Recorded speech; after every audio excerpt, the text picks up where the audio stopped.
Bonjour à tous, bonjour à toutes. J'espère que vous allez bien aujourd'hui. Merci de nous rejoindre pour notre culte, la première culte de 2021. Wouhou! Bonne année à tous. On est très contents de rentrer dans cette année avec la force du Seigneur. Et en fait, je voulais juste lire un verset ce matin avant qu'on commence la louange. Il se trouve en Ésaïe 9. Verset 1, le peuple qui marche dans la nuit voit une grande lumière. Pour ceux qui vivent dans le pays de l'obscurité, une lumière se met à briller. Wouh! Déjà, je suis vraiment ravi de voir que peu importe combien il est les ténèbres, ils sont les ténèbres, la lumière toujours perce les ténèbres. Et ça, c'est une promesse que Dieu nous donne aujourd'hui et aussi pour cette année. Il faut jamais oublier, peu importe ce qui se passe autour de nous, la lumière de Jésus-Christ en nous est plus forte que toutes les ombres et toutes les ténèbres autour de nous. Et ça, c'est une raison pour louer le Seigneur ce matin. Amen. Donc, on va prier et après, on va chanter au Seigneur. Merci Seigneur pour cette belle journée, notre première culte de 2021. Et merci que ta grâce coule dans nos vies. Ta miséricorde se renouvelle chaque matin. Et on est tes servants. On veut te louer. On veut élever nos voix, nos cœurs, nos corps pour dire merci Seigneur pour tout ce qui s'est passé dans le passé, tout ce qui est en train de se passer et tout ce que tu vas faire dans l'avenir Seigneur. On te remercie. Au nom de Jésus-Christ. Amen. Amen. On y va.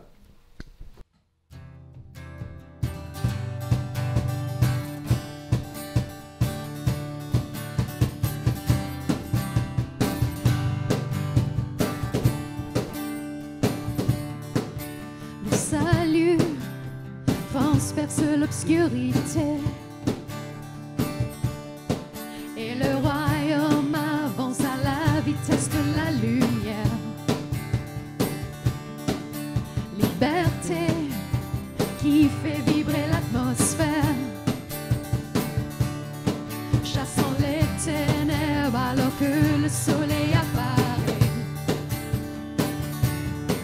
Venu des cieux pour nous, descendu par amour, il règne à tout jamais. Jésus notre Dieu, oh nos yeux sont sur toi, Fils de Dieu notre Sauveur, toi l'image de l'amour, gloire à ton nom pour toujours. Oh nos yeux sont sur toi,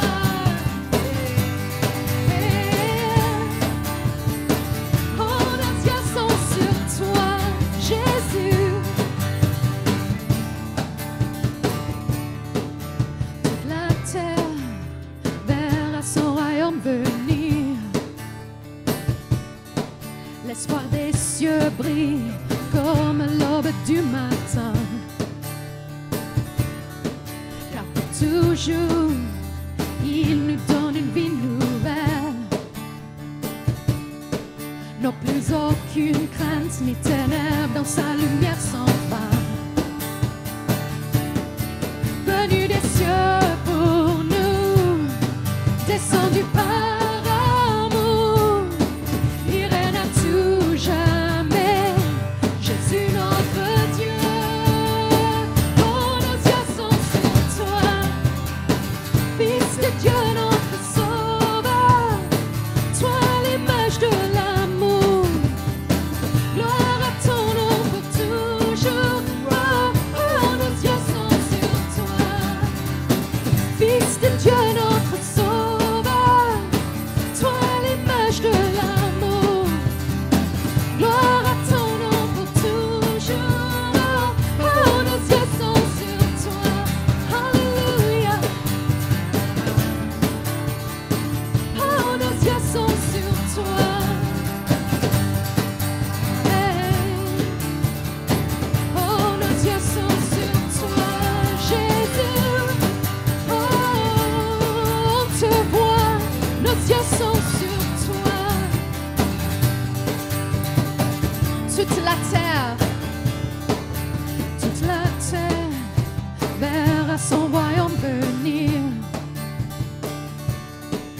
l'espoir des cieux brille comme l'aube du matin.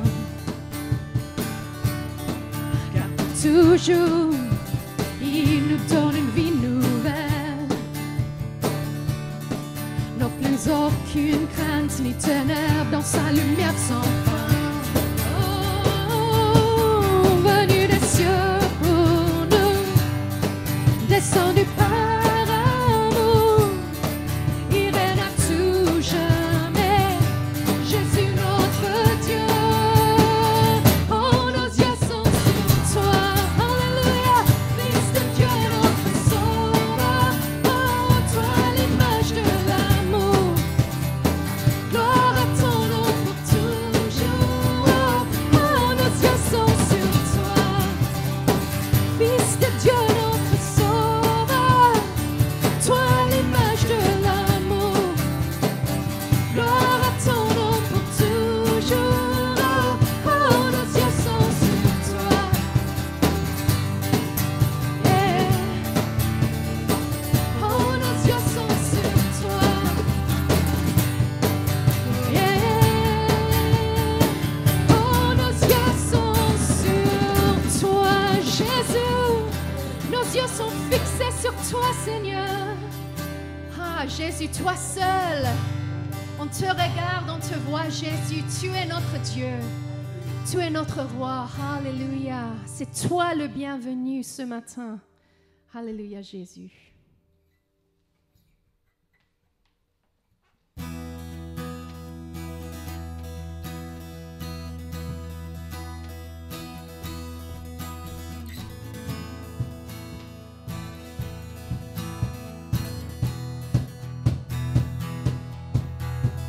Un chant s'élève, les yeux se tournent vers toi, se tournent vers toi. L'espoir renaît, les cœurs soupirent après toi. Oui, après toi. En te voyant, nous retrouvons la force de vie. Quand nous sommes en ta présence, nos craintes fuient, elles s'enfuient. Hosanna,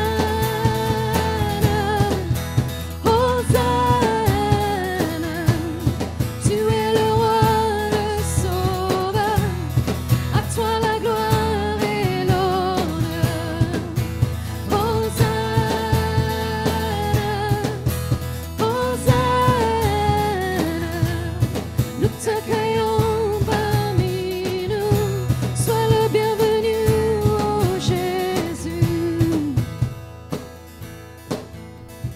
Entends le son des cœurs qui reviennent à toi, qui reviennent à toi.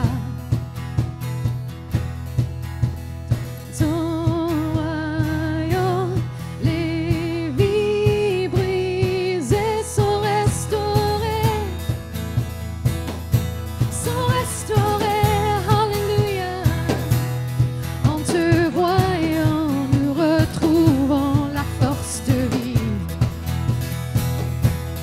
Quand nous sommes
Alléluia, Jésus, merci.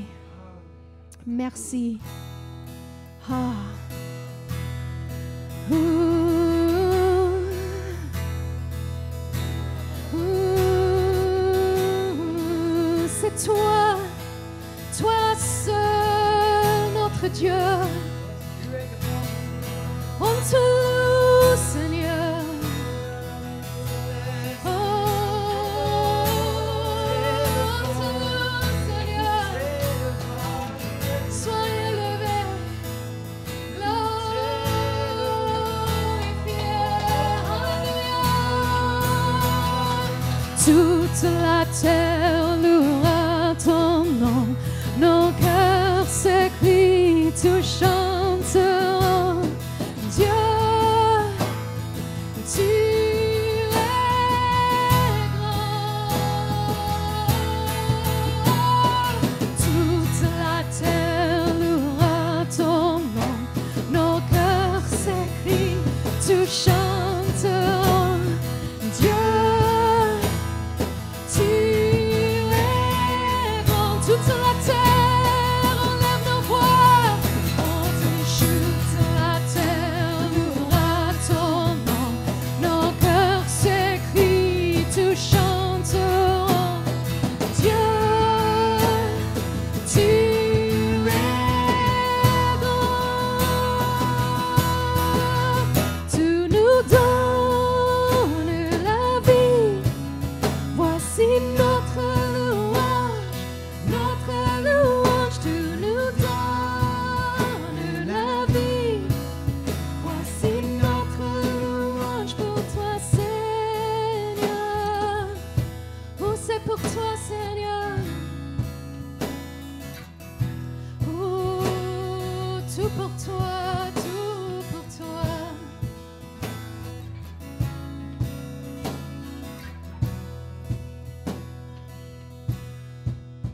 Tu es vie et amour, tu brilles dans les ténèbres, tu restaures, donnes espoir à tous les cœurs brisés. Dieu, tu es grand, tu es vie. Tu es vie et amour, tu brilles dans les ténèbres, tu restaures, donnes espoir à tous les cœurs brisés. Dieu, tu es grand, Dieu, tu es grand.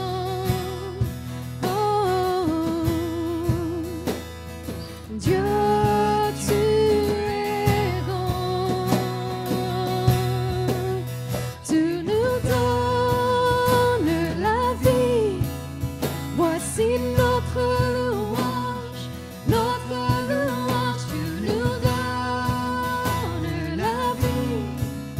Voici notre louange pour toi, Seigneur. Tu nous donnes la vie.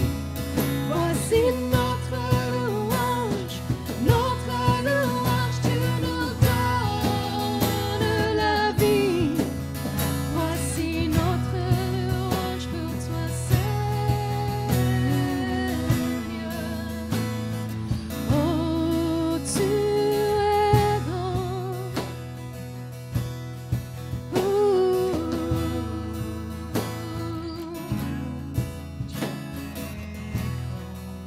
Toute la terre.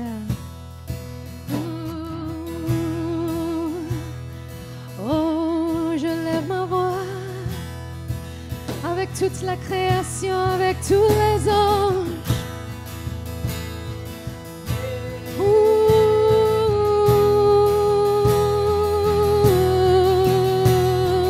Toute la terre louera ton nom. Nos cœurs s'écrient, tout chanteront. Dieu, tu es grand. Alléluia.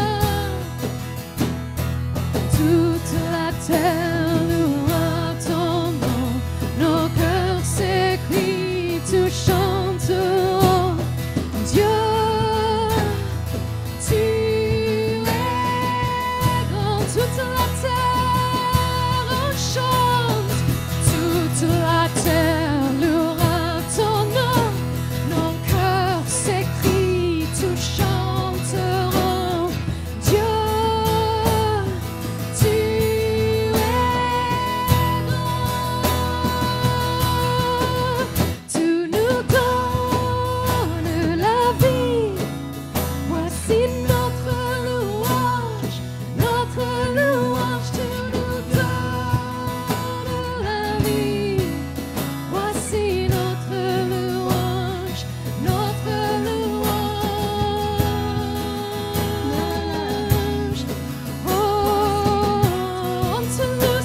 Tu brilles dans les ténèbres, tu restaures dans l'espoir à tous les cœurs brisés.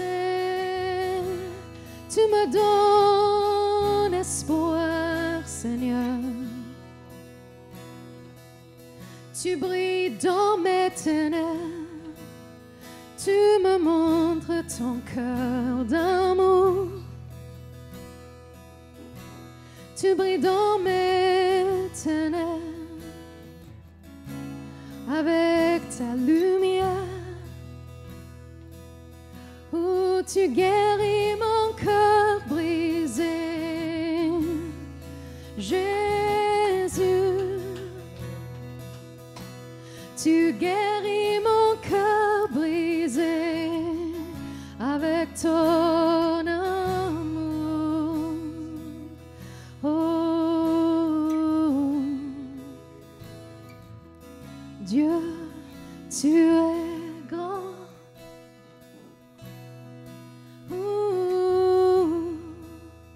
Oh, ton amour, ton amour. Alléluia, merci Seigneur, que tu viens ce matin avec ton amour qui nous guérit, qui nous restaure,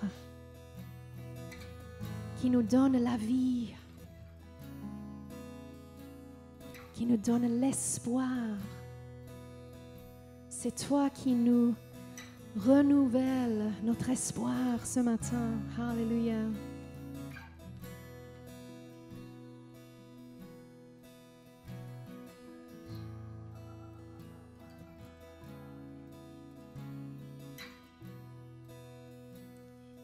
Tout mon espoir est en toi. Tout mon espoir est en toi.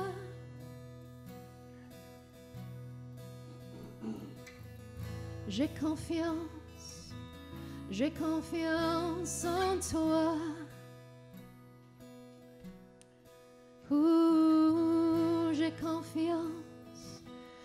confiance en toi.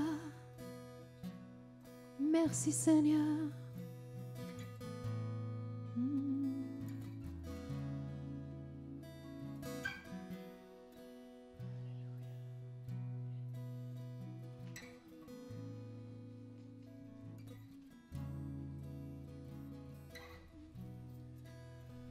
Alléluia Seigneur, merci. Merci, merci, merci. Merci que tu es notre vie. On n'est pas obligé de trouver la vie d'ailleurs, mais on a de la vie parce que tu nous as sauvés et tu es en nous. Tu es la vie, la source de la vie. Et on respire en toi, Seigneur. On respire fortement, profondément en toi parce que on sait que tu es la source de notre vie.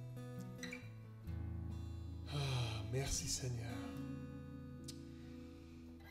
Il y a plusieurs endroits dans le Nouveau Testament qui parlent du fait de jeter ou de lancer nos fardeaux sur Dieu. Et on est en train de commencer notre nouvelle année tous ensemble. Et je ne peux pas penser à autre chose plus grand que juste jeter nos fardeaux sur Dieu et juste laisser Dieu savoir. Laisse faire Dieu savoir que tu ne t'occupes pas de tes fardeaux, tes anxiétés, mais tu vas laisser Dieu prendre soin de toi. Tes anxiétés, toutes tes peurs, tous tes problèmes, tous nos problèmes. On va juste jeter toutes ces choses sur Dieu dans ce moment. Et en Pierre, il dit, jetez les fardeaux sur Dieu parce qu'il prend soin de toi.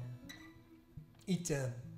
Donc on va tous faire ça ensemble maintenant et faire juste un geste prophétique, comme tu prends tout ce qui est sur tes épaules, qui représente les peurs, les anxiétés, les concerns, les finances, les relations, les choses comme ça. Et tu penses à tout cela et tu dis, oh Seigneur, combien il est lourd. Et comme Père Noël, tu vas juste lancer le sac. Lancer le sac des fardeaux à Dieu. On va le faire. 1, 2, 3, allez! Et on saute. on sorte toutes ces choses de nos épaules et de nos vies et on respire légèrement parce que c'est Dieu notre source de vie et il prend soin de tous nos soucis.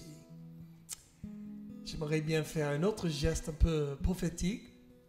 On va tous regarder en 2021 avec les yeux comme ça. On regarde jusqu'au 31 décembre 2021 et on voit tous dans les yeux spirituels et on dit « Ouais, ça s'est bien passé, merci Dieu !»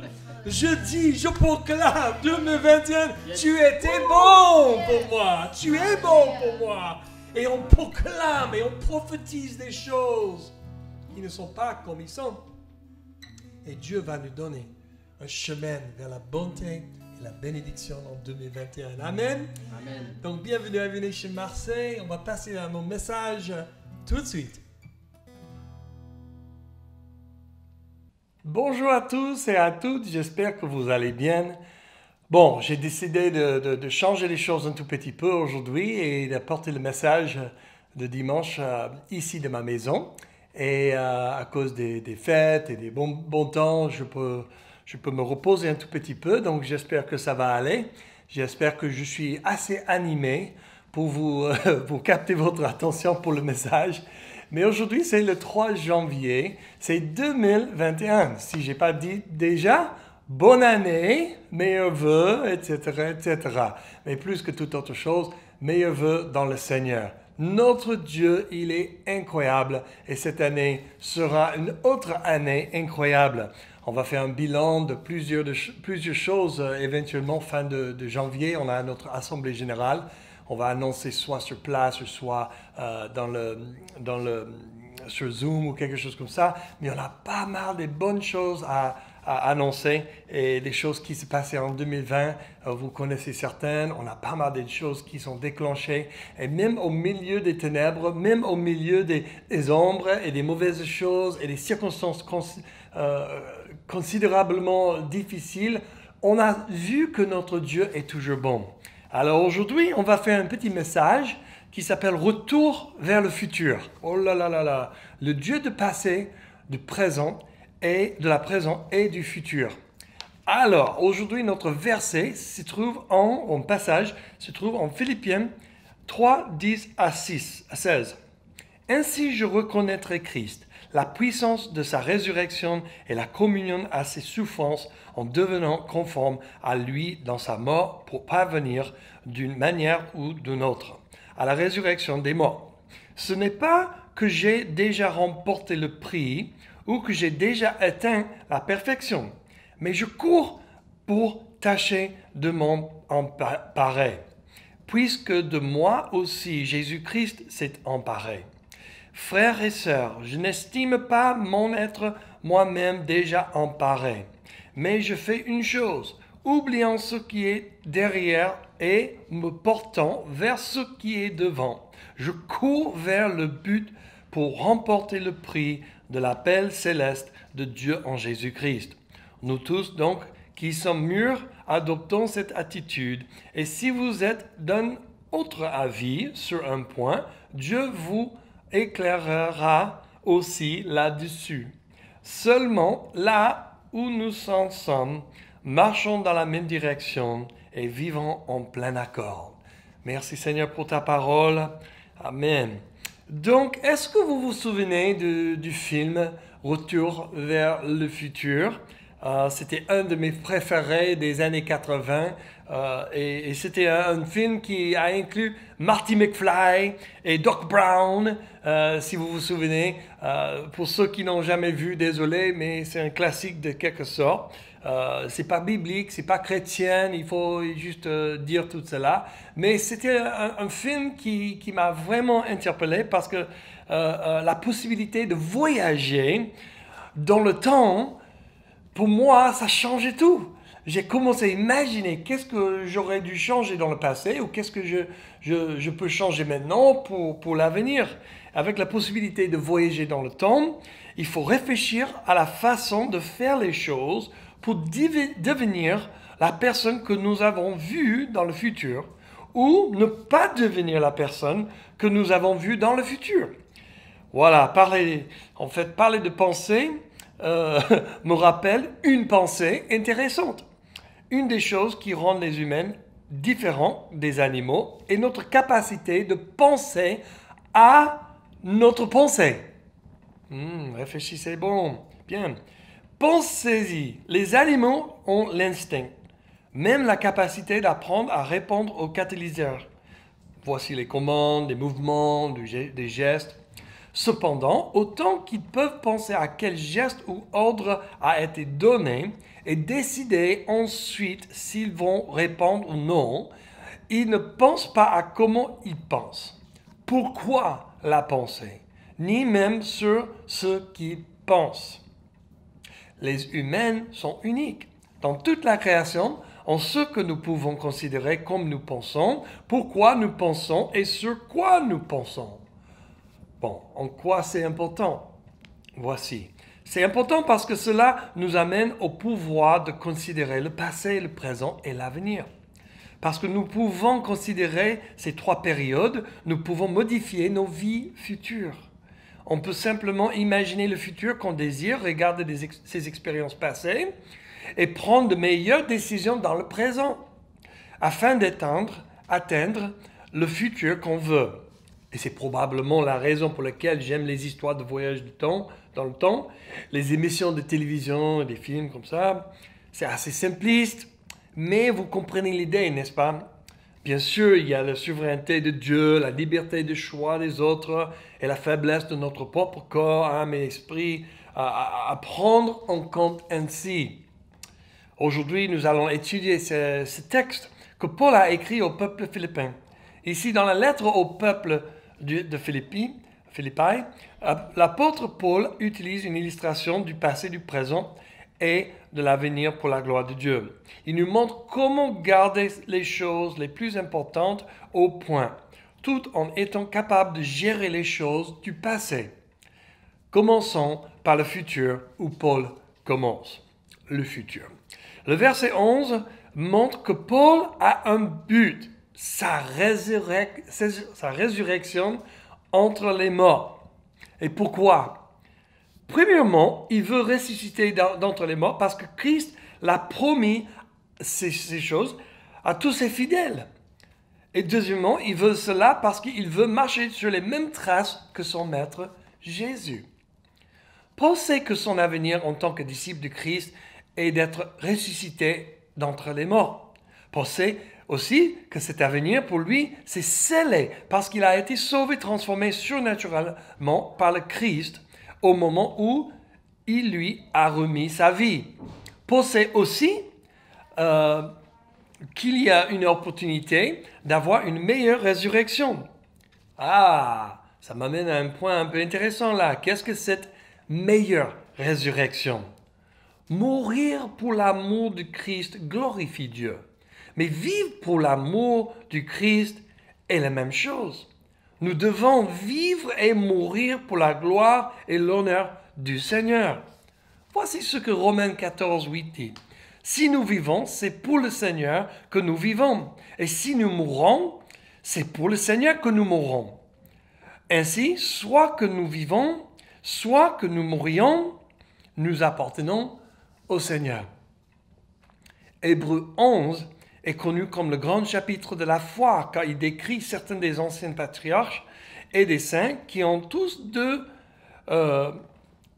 vécu et sont morts dans la foi. Ces deux choses, ils ont vécu dans la foi et aussi morts dans la foi. L'auteur de la lettre au peuple hébreu dit dans Hébreux 11, 32 à 35, « Et que dirai-je encore?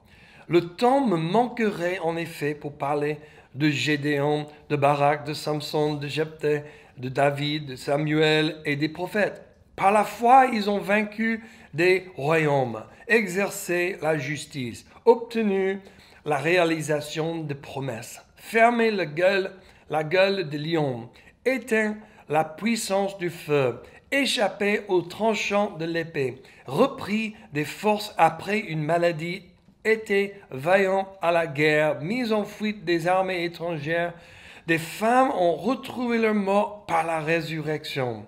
D'autres ont été torturées et n'ont pas accepté de délivrance afin d'obtenir une meilleure résurrection. Alors, la façon dont on meurt et s'éloigne de cette vie peut aboutir à une meilleure résurrection. Ces martyrs auraient pu compromettre ou nier leur foi et vivre plus longtemps sur la terre. Mais ils ont choisi de mourir pour le Seigneur. Et en faisant cela et en n'acceptant pas la délivrance, les Écritures nous disent qu'elles ont obtenu une meilleure résurrection. Une meilleure résurrection implique à la fois comment vous avez vécu et comment vous mourrez et partez de cette terre. Alors nous devons vivre bien et mourir bien. Paul cherchait cette meilleure résurrection pour ce futur proche. Mais comment le ferait-il? Cela nous amène au présent. Le présent. Paul précède son désir d'atteindre la résurrection d'entre les morts avec le foyer de sa vie. Ces trois choses sont essentielles pour que chaque croyant atteigne non seulement une résurrection d'entre les morts, mais une meilleure résurrection d'entre les morts. Numéro 1, que je puisse le connaître et la puissance de sa résurrection. Deuxième chose que Paul a dit, afin que je connaisse la communion de ses souffrances. Troisième chose, il dit, afin que je sois conforme à sa mort. On va traiter chacune de ces phrases dans les versets-là. Numéro 1, que je puisse le connaître et la puissance de sa résurrection. Paul nous aide à comprendre que connaître Christ n'est pas seulement une connaissance de la tête. La connaissance de la tête nous gonfle, nous rend fiers et arrogants. L'amour nous édifie sur l'intérieur, nous fait exhiber le fruit de l'esprit. L'amour, la joie, la paix, la patience, la bonté, la tendresse, la fidélité, la douceur, maîtrise de soi. Voilà. Connaître le Christ, c'est avoir une amitié avec lui. Ce n'est cependant pas la même chose que d'avoir une amitié Facebook ou Instagram avec lui. À noter. Connaître le Christ, vivre en relation avec lui, n'est pas seulement le but pour lequel Dieu le Père l'a envoyé sur la terre, mais aussi le plaisir de son cœur.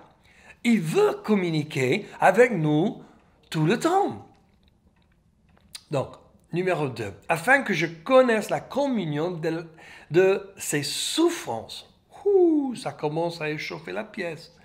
Quelqu'un qui ne croit pas que la souffrance pour Christ est biblique est dans l'erreur théologique. Avoir une saine théologie de la souffrance est important, mes amis. La maladie ne vient pas de Dieu, juste à dire. Souvent, certains enseignements sur la foi, entre guillemets, peuvent mener à la culpabilité personnelle et à la condamnation personnelle, alors que d'autres enseignements sur la foi peuvent prêter à ne prendre aucune responsabilité. Il y a deux tranchées, à gauche et à droite, avec la foi. Le Christ est dans la tension, comme il était dans la tempête, quand les disciples étaient dans la barque près de la mort. Tu sais que le Christ est avec nous, quoi qu'il arrive. Nous prierons pour la délivrance, mais nous ne compromettrons pas notre foi pour être guéris ou délivrés. Malheureusement, nous voyons beaucoup de gens qui prétendent être des disciples de Christ, cherchant des solutions à leurs problèmes par des moyens non chrétiens et complètement antibibliques et impies. La fin ne justifie jamais les moyens, les amis. Il s'agit de faire la bonne chose pour les bonnes raisons. Et le Christ nous invite à souffrir avec lui. Le Christ a certes souffert et a été appelé homme de douleur. Jésus est appelé homme de douleur à cause de toutes les souffrances qu'il a dû endurer. Il souffrit d'abord en quittant les gloires du ciel et en entrant dans la race humaine en tant qu'homme. Imagine. Puis il a souffert toutes les choses que l'humanité souffre et finalement il a souffert la colère de Dieu en tant que porteur du péché. Une telle souffrance devait être d'autant plus aiguë pour lui étant donné sa nature prophète. Qui d'entre nous pourrait jamais comprendre les profondeurs de ce que son esprit juste a souffert comme il a vécu parmi l'humanité déchue? Bien qu'on l'appelle un homme de douleur, Jésus n'était pas une personne morose et triste. Il a enduré des moments de tristesse, mais il pouvait se réjouir de ses souffrances alors qu'il se concentrait sur le résultat final. Jésus est le pionnier et le perfecteur de la foi. En Hébreux 12, 2, il dit « Faisons-le en gardant les regards sur Jésus qui fait naître la foi et la mène à la perfection. En échange de la joie qui lui était réservée, il a souffert la croix en méprisant la honte qui s'y attachait et il s'est assis à la droite du trône de Dieu. » Jésus a enduré beaucoup de douleurs, d'épreuves, de souffrances et de peines. Mais il a gardé ses yeux sur la joie finale d'accomplir le dessein de Dieu et de racheter ses brebis perdues. Nous, comme Jésus, pouvons supporter notre croix quotidienne, mépriser sa honte et garder les yeux sur le prix final.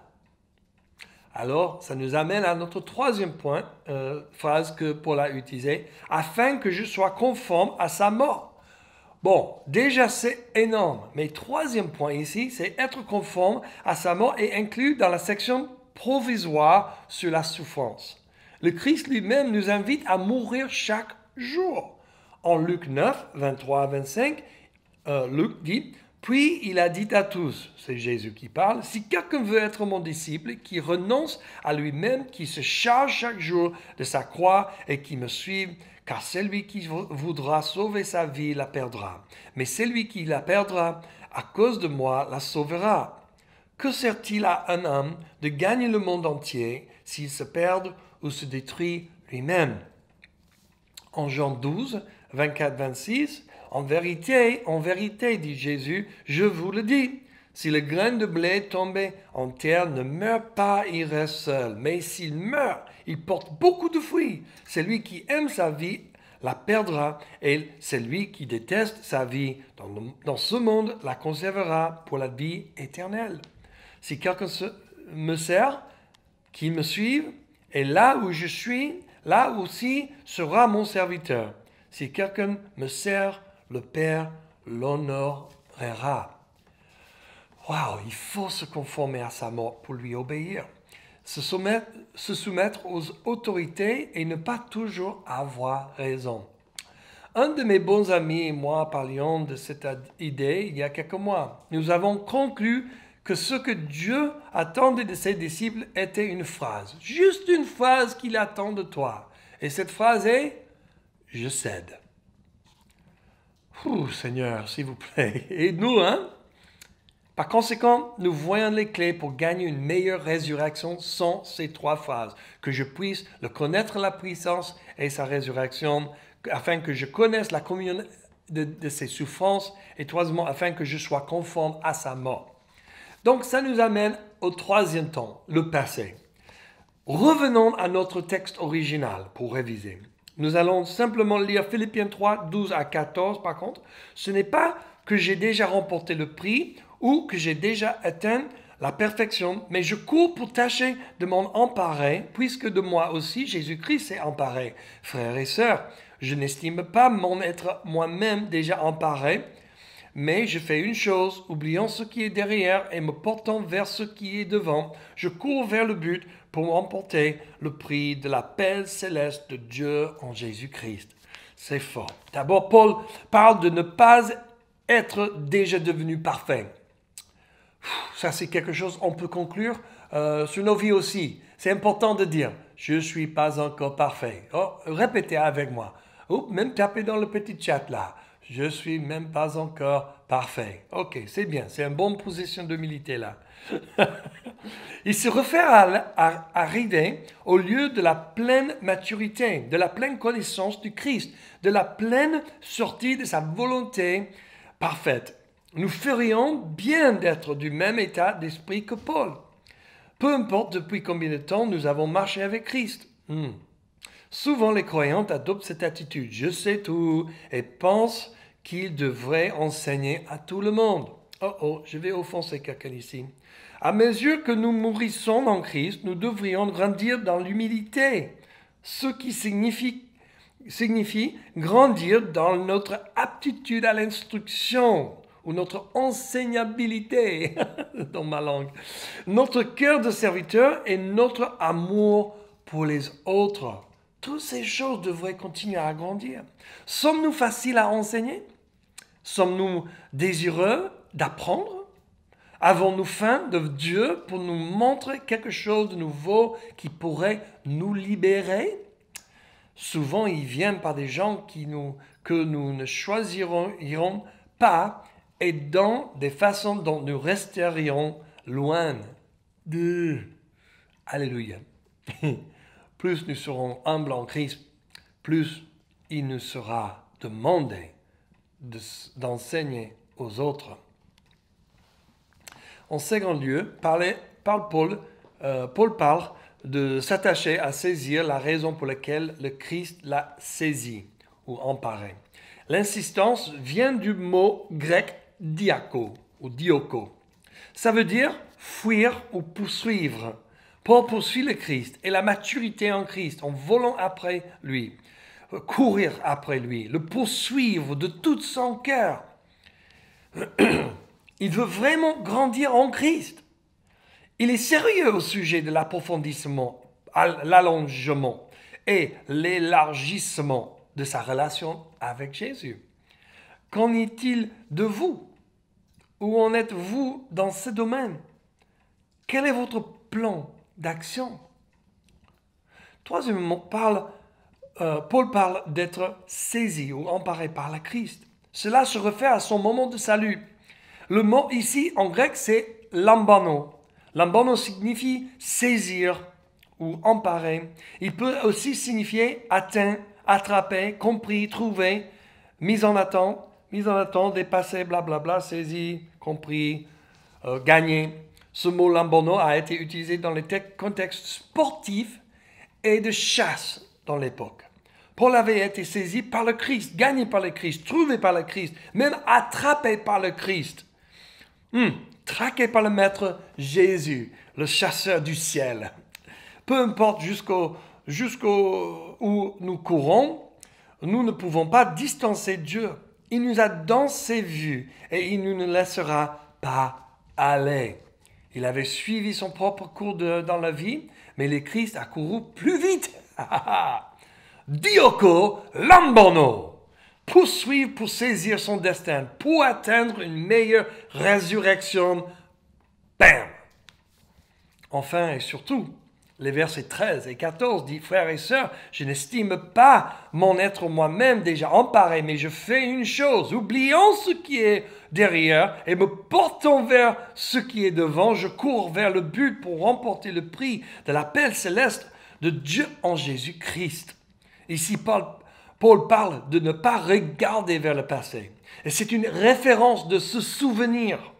Selon l'éminent érudit Ralph Martin, se souvenir, ou le mot grec anamnèse, au sens biblique du terme, voici ce que ça veut dire de se souvenir bibliquement. Porte le sens dynamique important du rappel du passé au présent, d'une action enfouie dans l'histoire, de telle sorte que le résultat de l'action passée soit rendu fortement présent. Ça se passe souvent dans nos vies quand on se souvient du passé. C'est comme on le ramène jusqu'au présent avec toute sa puissance. Le docteur Martin dit que le souvenir biblique nous rappelle le présent où il est puissant pour nous et ceux qui nous entourent.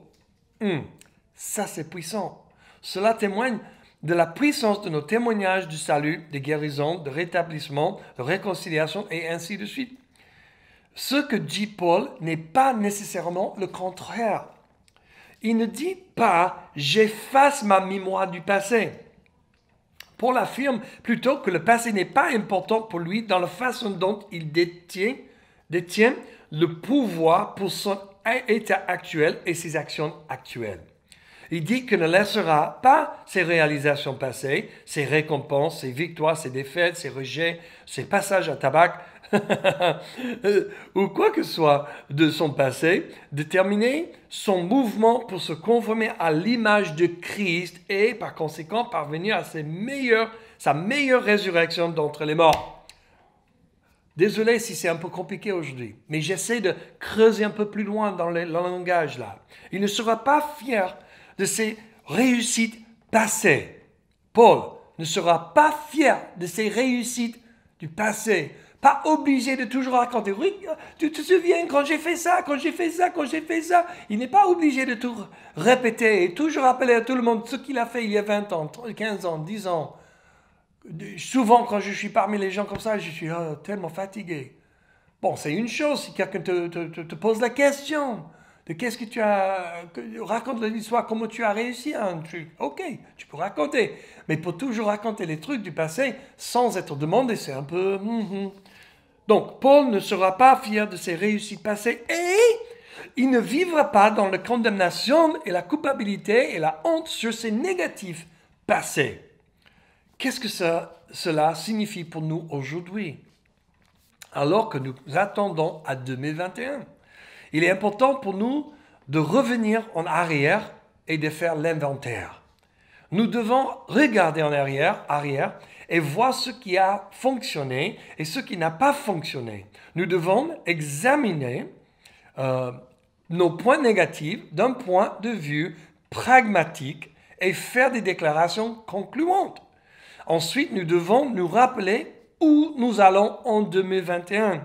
En conséquence, nous avons besoin d'un plan d'action qui nous aidera à atteindre la cible, sachant que toutes ces choses sont par la grâce de Dieu. Amen. Alors, pour conclure aujourd'hui, nous avons examiné le point de vue de Paul sur le passé, le présent et l'avenir. Nous avons vu comment il s'est attaqué à ses circonstances actuelles et à ses décisions à la lumière de son passé et surtout de son avenir. Alors, vous et moi avons ce moment pour faire l'inventaire, clarifier notre vision pour 2021 et prendre de nouvelles décisions pour faire de 2021 notre meilleure année de tout le temps. Alors que nous terminons ce message, je vous laisse sur cette illustration que nous avons entendue il y a de nombreuses années. Notre vision de l'avenir ressemble beaucoup au pare-brise avant d'une voiture. Il est grand et couvre un large champ de vision. Nous pouvons voir tout ce qui est nécessaire pour éviter les fausses et autres voitures. Il est grand parce que c'est la direction la plus importante à regarder en fait. Mais notre souvenir du passé est comme le rétroviseur d'une voiture. Il est petit, juste assez grand pour prendre ce qui se passe derrière nous. Ce n'est pas une vision de ce que nous allons faire, mais de ce que nous avons fait. C'est petit parce que ce n'est pas la direction la plus importante à prendre. Alors, en pensant à cette image, je vous encourage de nous rejoindre la semaine prochaine quand on va parler de notre vision pour 2021 pour l'Église. Et c'est une vision que le Seigneur il travaille sur mon cœur depuis quelques mois. Et on va passer un super bon moment fort dans la présence de Dieu. On va avoir une semaine de prière et de jeûne qui arrive vite fait. Faites attention aux annonces. On va faire une semaine de prière universelle avec toutes les églises du monde, mais surtout avec nos églises Every Nation. Every Nation, on a une super bonne... comment ça s'appelle le truc pour suivre les études chaque jour, le dévotionnel, c'est ça. Et donc, j'aimerais bien vous encourager. Prends ce message. Retour vers le futur. Restez pas dans le passé. Et regardez le futur. Mais faites un bon plan d'action aujourd'hui dans le présent. Et comme ça, on peut arriver de faire plaisir au Seigneur, approfondir notre relation avec lui et vraiment avancer la cause de Christ sur la terre. Prions. Merci Seigneur pour ce temps ensemble. Merci pour ta grâce. Merci parce qu'on n'est pas obligé de tout faire par notre propre force, mais on peut, comme Paul, on peut vraiment pousser. On peut vraiment dire que lambono. On sait que tu nous as saisis, tu nous as emparés et maintenant on veut atteindre le but pour lequel tu nous as emparés, pour lequel on a été emparés. Et merci Jésus pour ta force, pour ta grâce. On te remercie pour le moment de prendre l'inventaire. C'est comme le petit rétroviseur. On prend l'inventaire, on regarde, on fait des conclusions sur cela, juste pour dire qu'on vive dans le moment pratique, vraiment réel. On ne se trompe pas où on est. On ne se trompe pas où tu es, Seigneur. Donc on prie, Saint-Esprit, que tu souffles dans nos cœurs, que tu souffles dans nos âmes et tu révèles la vérité et tu souffles ta grâce sur cette vérité, qu'on puisse briser les chaînes du passé et vraiment arriver de faire plaisir à notre Dieu et de te connaître plus profonde que jamais, Seigneur. Et que ta main soit posée sur chaque personne qui écoute, qui soit bénie au nom de Jésus-Christ. Amen. Amen. Bon. La semaine prochaine, comme j'ai déjà annoncé, on va parler de la vision de 2021 et ça sera superbe. Et dernièrement, on va faire un petit appel sur Zoom dans quelques secondes. Donc, il faut regarder dans le petit chat pour le lien.